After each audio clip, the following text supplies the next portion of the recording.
Yeah, I believe in routine, but I don't believe in this concept of time. And that was something that Michael taught me and took me through.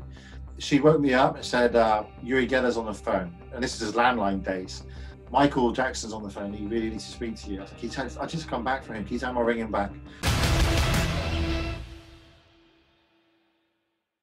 Hi folks, welcome back to the show, and what a show we have for you. This is another episode with the multimillionaire and former bodyguard to Michael Jackson, Matt Fiddes.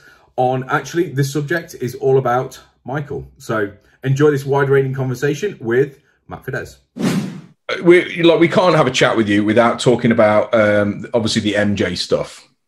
So at what point, like, how far had you even started calling it a franchise at this point when you met Michael? Or was it him that kind of helped you conceptualize or put all the ideas that you were already kind of doing into like some kind of shape? Yeah, so I had 5 schools. So I managed to do it again. So I did the full-time centre, and that went to 600-700 members within 6 months, huge success. Then I had Braunton, Barnstable, Ilfracombe, Bideford, South Molton. So I had 5 locations. And the nearest town from there was 50 miles away. So to me, I felt that's it for me. I was making 80 to 100,000 pound my profit, Matt, and that's kind of cool. Didn't really need much more money. My biggest issue was my tax bill. I couldn't believe how much tax I'd have to pay every year. So yeah, for me, that was it. I was done. I just felt this is cool. I will just retire on this and build my staff up. And I slowly pulled myself out way out of teaching. Initially, it was called the Fighting Fit School of Taekwondo. And then once I got educated a bit more about the way I wanted to go, I wanted to get rid of the fighting part because that just gives you a niche.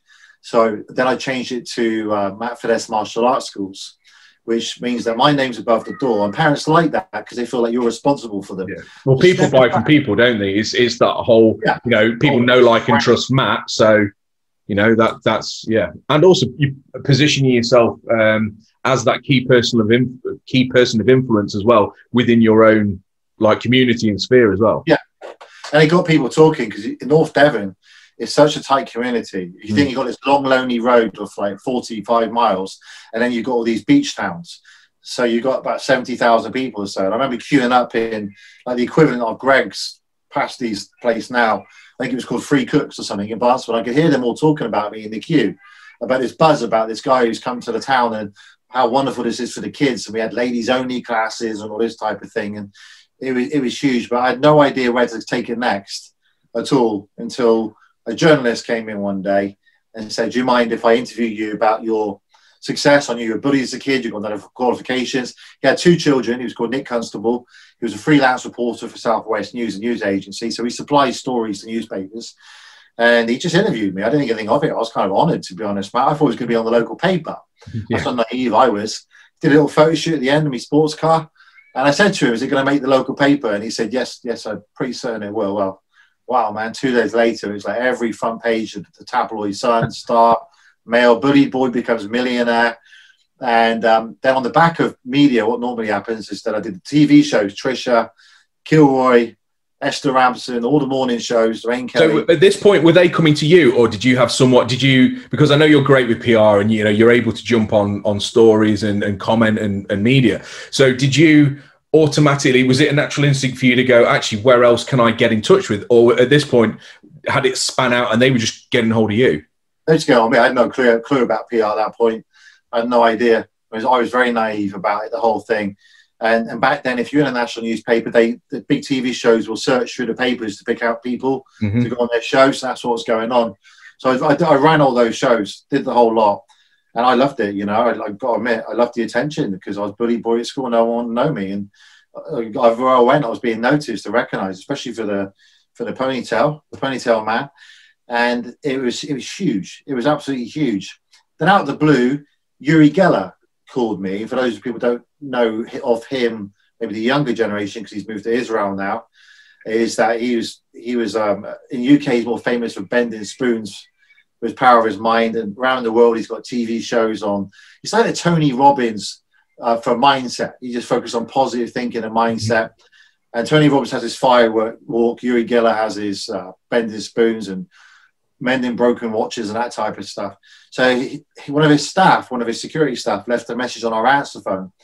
at our reception at our main school saying that Uri Geller would like to meet Matt Fiddes. And did you think it was a wind-up? Or did you... honest, I didn't know who he was.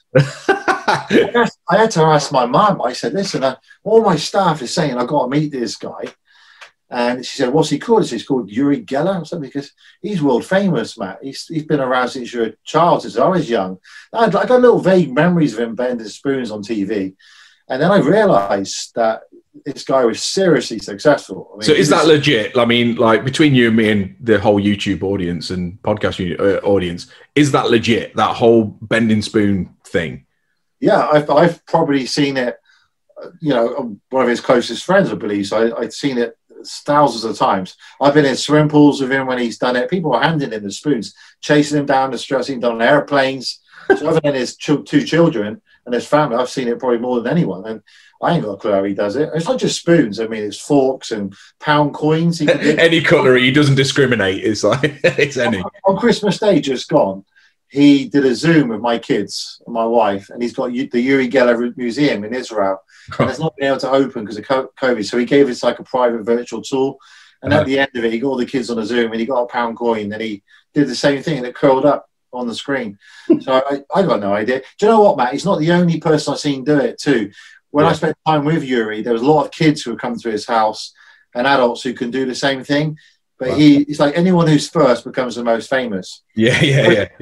Like Charles Xavier's house. He's just... Yeah. Awesome. But I don't know who he was. Even to the extent of, I knew there's a lot of Israelis at the house.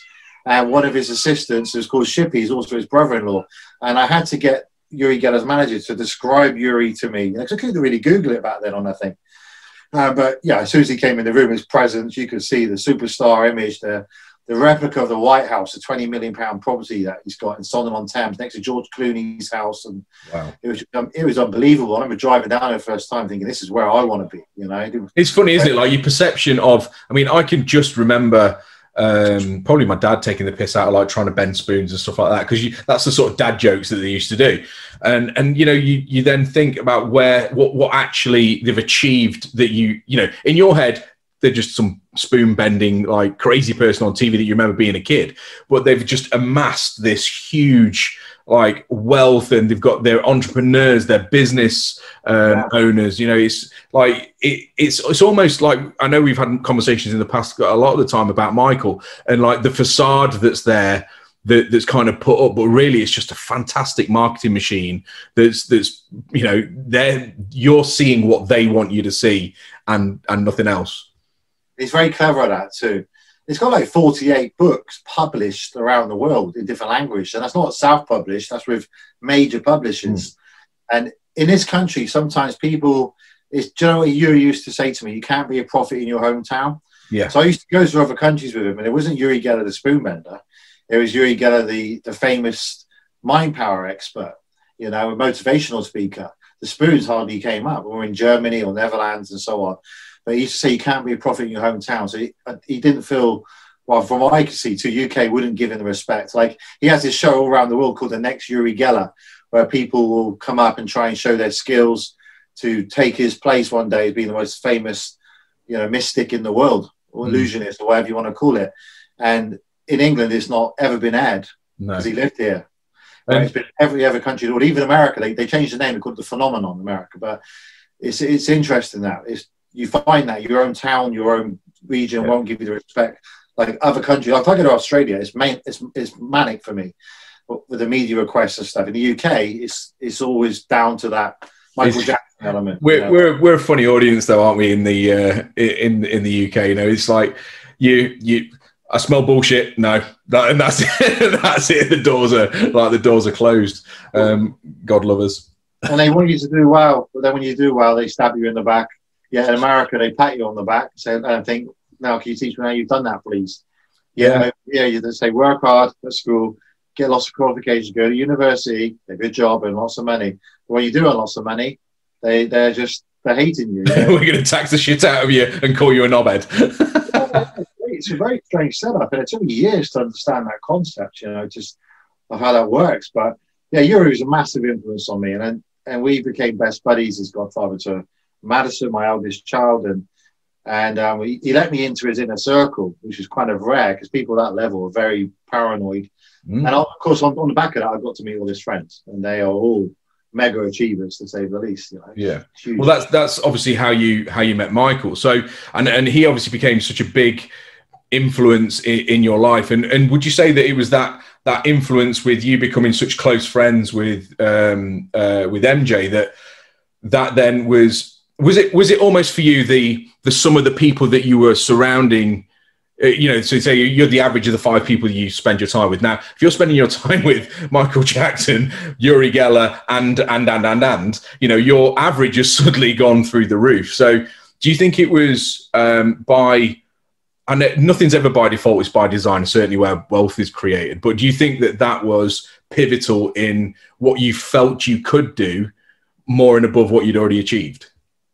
Absolutely, they held me accountable. When I got together with my friends, that group of people, they're not talking about what she's doing or he's doing or the gossips and stuff. They're talking about how they can make their next billion, or how they can make a difference to the world, to change it, global warming and stuff like that.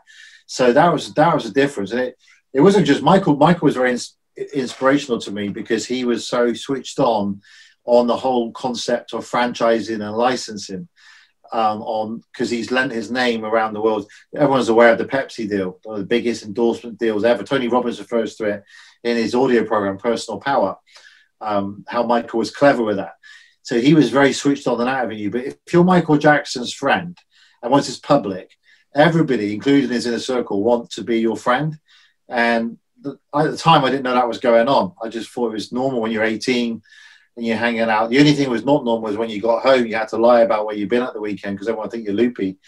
Until, you say, oh, I've been hanging out. We had a curry at Uri Geller's house with Michael Jackson, David Blaine, and Britney Spears, and Justin Timberlake popped in. They're going to think you're nuts, you know. So if you're on holiday, they ask you what you do, you just say you're a plumber or something just to stop the conversation going, hey, they ruins your holiday. My wife's the worst one for that, because if they get a hint, I know your husband from somewhere, and then she'll say, innocent. Didn't he used to have a ponytail? Yeah, so, oh yeah, he used to work for Michael Jackson. That just completely ruins your holiday, because within about a day, everyone at the buffet place and the dinner table, they're talking the swimming pool, they're talking about you the whole time. Yeah. And coming up for pictures, so she's terrible at that.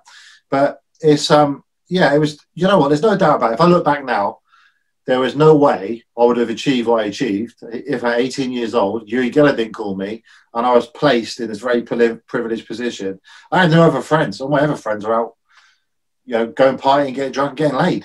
You know, and I was getting laid. Don't get me wrong. When you're my MJ's friend and you get us, everyone wants a part of you. That's definitely not going to be in short supply, is it? In that environment, let's be honest. I got married at a young age too, because they encourage you to get that balance right with your personal life. So they're all about, you know, get a wife, settle down, buy houses, and I used to hate them for that. The pressure on me to buy houses. I said, why do I have to keep buying houses for? And then everyone else is very risk averse around me. I don't think you should be buying houses. What if you have a house price crash? Now I look back and think, wow, that's the best advice they ever gave me. I mean, it's incredible. And the accountability, this may make you laugh once. I remember my ex-wife, I sleep in, so I don't have the 5 a.m. club. Normally I go to bed at 5 a.m. That's my 5 club. Yeah, remind me on that, because we'll touch on that shortly as well. Yeah, I believe in routine. I don't believe in this concept of time, and that was something that Michael taught me and took me through. But I remember one morning, a Saturday morning in particular, I got back from the States, and it went like this. My wife woke me up, my ex-wife, we're on very good terms with. She's around the house the other day. Oddly, very, very good terms with her. Her husband works for me, and she gets on great with Monique, my wife. And she woke me up and said, Uri Geller's on the phone. And this is his landline days. And I said, can you tell him I'll call him back? I need to get some sleep. So no problem. And then she comes up and she says, Michael Jackson's on the phone. He really needs to speak to you. I said, I just come back from him. Can you tell him I'll ring him back? And I'm like, am I 20, I think, at this age? And then she comes back again and she goes, I can't keep doing this, but Britney Spears is on the phone. And she's like, I said to call you back. And I remember thinking to myself before I went back to sleep, this ain't normal. This ain't normal. It's Saturday morning in Little Barnstable. And my landline's the hotline for the biggest mega stars on earth. And I remember one time too, this is crazy. Well, actually, just comes to my head. On Christmas time, people used to try and hunt out Michael. And they always used to go for me or some of the other security people, bodyguards or his friends, to try and find him, because Michael never had a mobile number. He'd always be at hotel suites normally and be under different secret names. And he's very good friends with Stevie Wonder. And we had a phone call from Stevie Wonder. And he was Motown, so he was like a mentor to Michael. Stevie would say to Michael, "It's drove me crazy, asking me all these questions about recording. I'll never get any work done." And he realised he absorbed all this info. And he was trying to track down Michael, see where he was. He wanted to have a conversation with him. So he called up. And my ex-wife comes to me and says, "Stevie Wonder's on the phone." And I said, "Can you just take a message?" And he said, "Sure." And he said, "Just trying to get hold of little Mike. And can you just tell I just called to say I love him?" You know, I got off the phone. I thought, that's a clever little thing he's done there, because that's one of his songs, right? Yeah. Called to say I love you, you know. And I called him back and I gave him Michael's number and stuff. But that was the kind of stuff that was going on in my life, and it was just normal to me. But the public and the people in the martial arts industry, they flipping hated it. Yeah. They just couldn't come to terms. But they hated it and loved it at the same time. Like, it can't be the real Michael Jackson hanging out with this guy. What's going on? And they would turn up at my school. Why is he making so much money? Why has he got a Ferrari? And then when I started hanging around with Michael at public events too, and I would bring him to my hometown and like Exeter Football Club to raise money for HIV and AIDS. They're like, how did this happen? This guy must be a bit weird. And at the time, I was thinking, why do people think I'm so weird for? You know, I'm driving a Ferrari with cable wheel on, with Durotan, permed hair. I can't understand why they think you were weird. Yeah. Why do they think I'm a little odd? And I used to go to Mum and say, "Mum, you know, why have I 4 children? Is there something wrong with me?" She goes, "No, you're just my special son." Because my other 3 brothers, they went on to do well, but they're all university. My brother Nathan is very clever academic. He's a school teacher. And they're all clever, and Josh is fantastic, a musician. But for me, it was just this strange law of attraction. That's what I call it. That's why I strongly believe it is. You know? And did at that point, did anybody not even come up to you and say, "Show me what you're doing. Teach me how you've done what you've done"? No. Or was it just all like the bitching and whinging and the I suppose the prehistoric trolling, as it were? You know, if it would have been now, you'd have been absolutely smashed through social media. But back in the day, they just tell it to your face. You had the forums, you have like blogs and stuff, I remember. But the hardest bit was from my wife at the time to deal with it, because it was very much more in the physical terms. So now it would be Twitter or Instagram comments and stuff, wouldn't it? So when she dropped our kids off at school, she'd be handed articles about me and Michael, or about me. You know, me and Daniel Lloyd or something else, and it would drive her crazy because she didn't sign up for that. She just wanted Matt, the local martial arts instructor who had 5 schools. She didn't want helicopters flying around the house and being chased down by paparazzi and stuff like that when things kicked off. So she found it hard, totally. But no one asked me like, "How the heck did this happen?" and stuff. They just wanted to be with me, you know. And it wasn't until I started to franchise then people wanted to know. They want to be part of that group. They want to be part of what we now call the mastermind, the whole Think and Grow Rich, Napoleon Hill thing, isn't it? And they would buy in to buy a franchise off me, so they got access to one day to these people. And that still happens today, Matt, if I'm honest with you. I've got people who want to buy franchise off me just so they got part of that inner circle of mine to be at these big events with Simon Cowell and people like that, and hear the stories and have the network and open the PR doors. Because when you've been around those people, it's quite easy to get in the newspapers and be on TV, and because you've got a backstory which is incredible. It's like a fairy tale. So yeah, for me, do you know, it only became realization to me that my life was not normal by any means is when I tried to organize my stag do for my first marriage, and I wrote the list down, and my ex-wife took a look at it, and actually my best man was normal at the time, and then we looked at each other and thought, this ain't gonna happen. And then there was nobody on that list who didn't require a recce the day before with security around, and it wasn't going to be like a massive event. So it was just me and one guy. We went playing bowling together. That was it. You know? And that was it, done. That was it. Yeah, my wife went to a nightclub with her friends, but it was always difficult even for Monique, because conversation always swerves towards my life and Michael especially. And with the ex-wife, I totally appreciate that now, but back then I didn't really get it. And I worked all the hours through the night. I spent very little time with my first 3 daughters, and I try and compensate for that now. But it's life lessons that you can't learn, you can't be taught. And it was a bit of a strange you call it luck or whatever you want, a law of attraction, whatever the heck it was. But yeah, if it wasn't for those guys and girls, I won't be where I am now, because they took me from 5 schools to where I am now, 1,022 in the martial arts. It's the biggest martial arts franchise in the world. And it's the mindset thing, right? It's got nothing to do. Incredible. It's about self-educating yourself. There's nothing at school that I could put my fingers on that I got taught that's helped me achieve what I am now. Yeah. It was all the 3 or 4 non-fiction books I read per week, 4 audio books come out. I'm an audiobook person now. And networking with people is, you know, your net worth is your network, no doubt about it. And you don't mind me saying this, because I know we've spoken before on Clubhouse, actually, about, you know, you can't actually write very well, can you? You know, so actually not being held back by, I suppose, the non-academic, you know, systemic bullshit that we get spoken about. This is about as good as it gets. So I can understand it, right? It's like, but no one else can, which is probably a good thing. Yeah, that is a very good thing. So when I do notes and stuff, it's just like a scribble. So that's about as good as my writing. Fiddes shorthand. Yeah. It's odd, and they tried to correct it at school. They really tried, because what happened? It wasn't really a fault of my own. Is that they assumed I was right-handed, and this happened a lot back then. And when I got to about 12, they put me through the tests, and they realised I'm left-handed, and I should have realised, because I was kicking with my left leg all the time. And they gave me this gadget to write with to try and get my handwriting right, but it was never going to happen. Just your brain was too connected by that point. But I don't need to write. I need to set signatures, sign an autograph. And if I go to maths, I use a calculator. So I don't need to be able to write, ever. It's never been an issue for me. It's only an issue when I turn up to hotels and I've got to fill out a form, but then I have to hand it to a member of staff or my wife, and then she does it. Otherwise, if I hand it back to them, they're like, what the heck is this? That's just called leverage. That's just leverage. The art of leverage. So I used to be embarrassed by it. I saw Harry Redknapp come out with it on Piers Morgan's show, and I thought, what the hell? Because all my people around me know, you know, I can't write, I can't spell, but I can read perfectly, really well. And it's just something I'm just not good at, you know.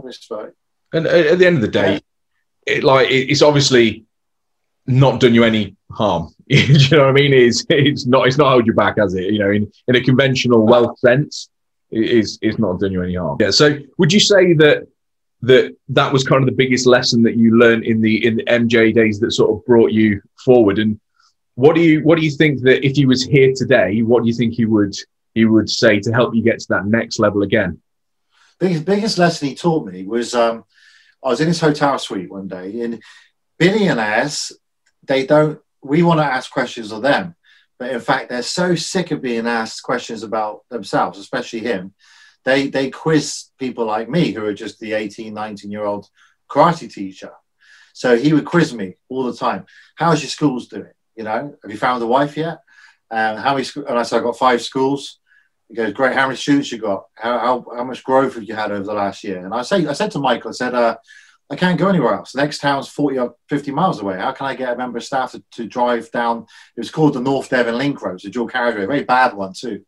And he said, well, if I can release an album from Gary, Indiana, and sell it all around the world and lend my name all around the world for products and services and concerts, then I'm sure you can find a way to get somebody to travel. I said, how?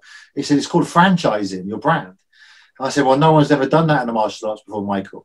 He goes, exactly, that's why you've got to do it. And he wrote it down on a napkin for me. He said, you take an upfront fee for the commitment more so. You give them a business on the box. You collate everything that you've got together, your system, your brand. You lend your name for what you're good at doing, which is teaching professional educational martial arts. To be true to your word, you practice what you preach, you become a pioneer, not a follower. So you're a leader in your industry, and you take a cut of their income. You won't get paid anything at first until they're a success. It's a perfect strategy. It's a no-brainer. So people aren't going to part with much money, a tiny bit of money for the commitment factor. But the beauty about franchising, franchisees who buy from me, for the first year or two, I'm not going to make a penny out of them. It's a risk I'm going to take. It's down to them to listen to me and my advice and my team's advice. So I'm getting paid on people that started out with me and did well now 15 years ago. So that's the way it works. It's a unique model. So he pushed me and he kept me accountable. And then I went from there to 500 schools and expanded. What are we teaching me now? you know, he'd be nagging me saying I should be spending more time with my 6 kids and my wife. Because so he'd go the opposite way now and say, yeah. You know, you've done about the money. Yeah, he would appreciate what I did for my franchises in lockdown. So in lockdown 1, obviously they were terrified, and so in the martial arts we're a service. We never operated online before. We had hours to sort things out. So we did like a midnight call where we had Australia on the Zoom, and we had the wife said there's tears coming down their eyes, all looking at me for the magic answer. But all I could really do while I was working this thing out, I didn't go to bed that night for a couple of nights while I was working out, is assure them I got enough property investments, enough money, so I guaranteed all their positions in the organisation. No one's going to go hungry. No one's going to lose their house in this organisation.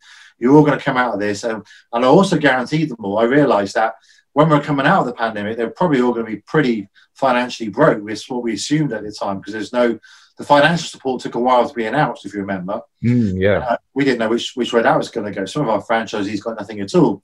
So I guaranteed them all that I would get them back through my own personal money with marketing, which I spent a lot of money on, 6-figure sums on, to get them back to where they were, which we did after lockdown 1. I got them all back and above it within 6 or 7 weeks with over £100,000 of my own money.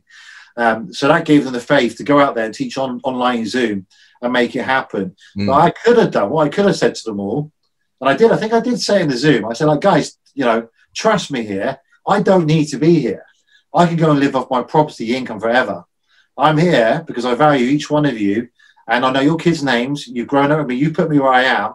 I'm here, and I'm going to stay up all night, every night, working this damn thing out, get you through to the other end, and use my own money to get you back to where you need to be again, out of goodness of my heart, because I don't need to work anymore. You know, just remember that. I reminded them that. And then I saw the heads nodding. They're like, right, Matt doesn't need to be here at midnight in a freezing cold office after Boris Johnson, our Prime Minister's statement.